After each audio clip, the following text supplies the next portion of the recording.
క్లాస్లోని board ఎగ్జామ్లో ఇచ్చారు.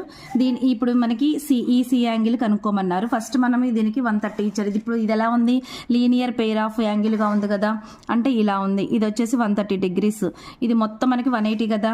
ఇది BOCA, ఈ యాంగిల్ మనం ఫైండ్ అవుట్ చేసామనుకో, అంటే angle BOC plus angle AOC is equal to 180 degrees.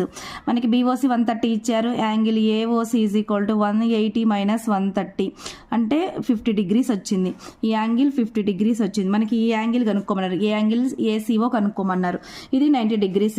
Sum of angle property ఏంటిది, angle A plus angle C plus angle O is equal to 180 degrees కదా.